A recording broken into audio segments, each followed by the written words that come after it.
From Atlanta, Georgia, welcome to Fearfully and Wonderfully Me, a podcast for women on leadership and life skills with Rhea Story.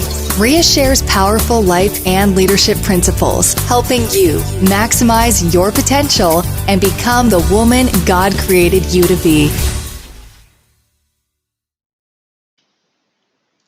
Hello, everyone, and welcome to today's episode on Women with Influence, Carey Lohrenz.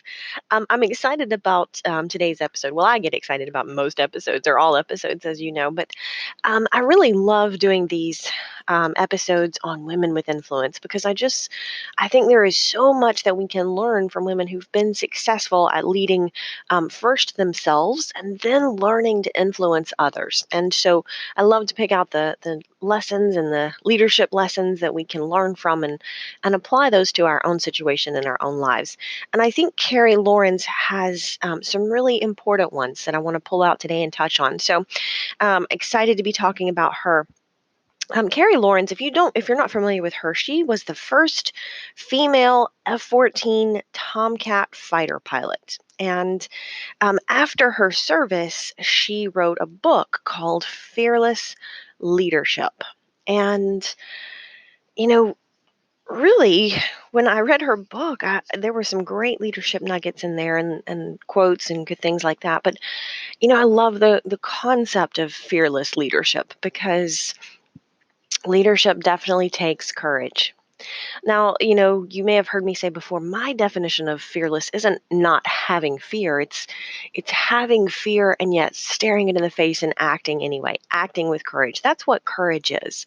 Courage isn't about not having fear at all, but courage is facing your fear and overcoming it. And so I love that concept in the context of leadership. So one of my favorite quotes, and I have several, but one of my favorite quotes from Carey is, the difference between who you are and who you want to be is what you do. The difference between who you are now and who you want to be is what you do. And I think she can really speak to that because you consider the challenges that she's faced, being the first female Tomcat Fighter pilot in the Navy, and certainly taking on that role in certainly a male-dominated field. There's no doubt that while the U.S. Navy has certainly been more open to females serving, there's been a barrier there, or just a precedent there, that women weren't part of that culture. And so for her to have come through that environment and been successful in it and gone on to be successful in her career, that she's faced many challenges in that environment. And she talks about a lot of them in the book. She talks about going through training and officer training and, going through with the drill instructors. She talks about a lot of that. There's just the physical challenges and the emotional challenges. And she talks about, the fact that when she went for one of her first physicals, she actually failed the vision test.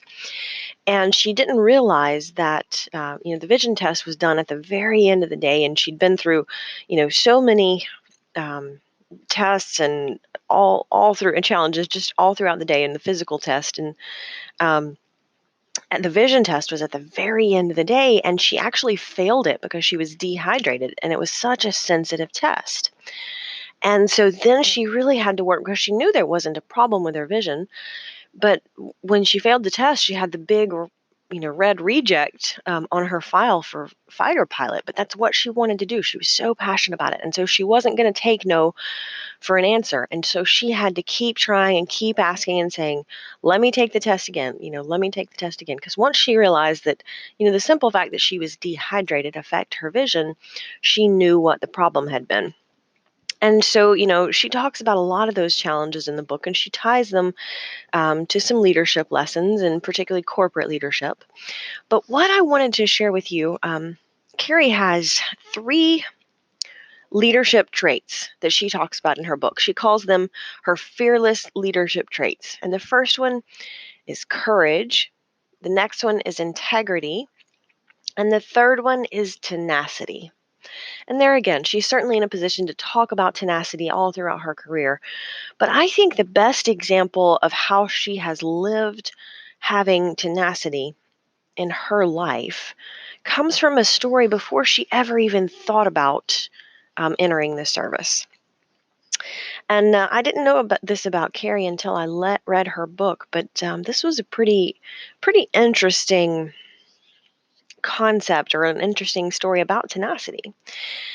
Um, when she was when she was born, she right away when she was born, they realized something was wrong, and her hips weren't fully formed, and they didn't really know it to begin with, but they knew something was wrong. But it was about 6 weeks until they realized what the problem was.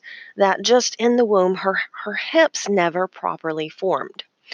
And so when they realized what the problem was, they told her parents at 6 weeks. When she was 6 weeks old, they told her she would never be able to walk, and they told her she would be in a wheelchair for the rest of her life. They just said, you know what, sorry, she's not going to be physically capable of doing it. Just accept it. Let's go on and come to terms with reality and accept reality. And of course her parents were devastated, but they weren't willing to give up and just say, no, we're not gonna confine this child to a wheelchair without trying, without giving her that option to try. And so they went for a second opinion and a third opinion and a fourth opinion. And finally, they found a surgeon who said, you know what, I think that there's some hope here. Let's try some surgery. And so Carey, at such a young age, underwent constructive surgery, and they put her in a half body cast for the first almost 2 years of her life in order to hold her legs in the right position to help her hips develop. Now, the right position that would help her hips and her legs develop was almost like a frog like position. So it wasn't just a cast that held her body straight, it was like a cast that held her body in just such an awkward position. And you think about that.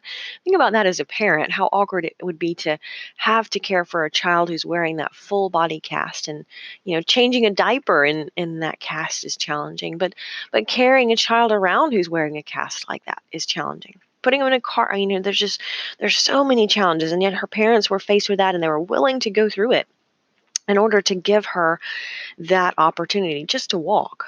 And of course, as she grows, the cast gets bigger and heavier. And there's still no guarantee that she's ever going to walk. And after she got out of the cast, then they gave her a couple of boots, leather boots, and the boots had a bar in between them. There again, to keep her legs and her hips in a certain position so they had the best chance of healing. And keeping her feet locked into position, pointed 180 degrees out from each other in order to keep her hips stable. And she talks about, everyone could hear her coming because as soon as she would get out of the bed in the morning, she would thunk down with the bar and the leather boots. And certainly challenging just from a family situation of learning to deal with that. And yet, step by step, little by little, day by day, she learned to walk. After they went through the cast for a couple of years, and then the boots and the bar, and when they started to take those off, she started learning to really walk. And she goes on to say, hey, I may never run a 7-minute mile, but I mean, she went on to not just walk, but learn to train her body and learn to get strong enough to go through, boot camp and serving in the Navy and going through all of the physical challenges to get ready to serve. And, that kind of tenacity doesn't come naturally because it's a tough enough role to begin with. We put our on purpose, intentionally, we put our servicemen and women through many mental and physical challenges in order to make sure that they're ready to serve. And yet, when you're coming from that, almost a disability, really, from a lot of people's perspective, and able to overcome that, and then go on to become one of the first female fighter pilot, that's incredible. That shows tenacity. I mean, that's a leadership trait that we can really see. It's not about being the boss or having the title or the CEO. That's a leadership trait that says, you know what, first I have to lead me. First, I have to be tenacious in my own life and say, if I want something bad enough, I'm not going to give up at the first sign of discouragement. I'm not willing to give up on this dream yet. She goes on, one of the quotes in her book, she says, the most successful people in the world do things they know they need to do, even when they don't feel like doing them. And I think that's really what a lot of tenacity comes in, because we have goals and dreams and things we want to do. And the thing is, it's easy to have those goals and dreams, but the dedication and the hard work and the discipline to keep doing what we want is going to be what helps determine our success. That's what's going to be what determines our success. It's the tenacity and it's the discipline to do what we want to, what we need to do when we don't feel like it, when we don't want to.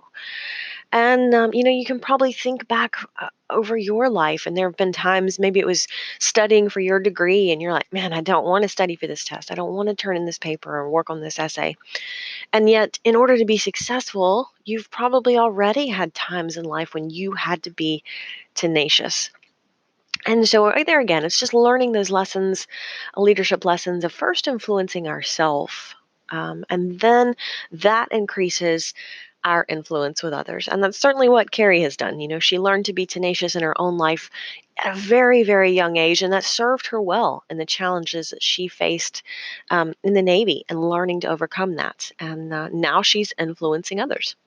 So I love that. I hope, I hope that you're enjoying this series on women with influence. Feel free to shoot me a message, or you can send me a Facebook message or Instagram or LinkedIn if you're on LinkedIn, or even send me an email, ria@riastory.com. Let me know if there are particular women that have inspired you. Maybe you've read their book or heard their story, and women with influence, and you'd love me to feature one of them on the series like this. So feel free to reach out if that's something that inspires you. Until next time. Start increasing your influence and maximizing your potential with Ria's audiobooks. Available at audible.com, amazon.com, and iBooks. Please visit riastory.com to learn about Ria's books, resources, speaking, and training programs. Thanks for listening.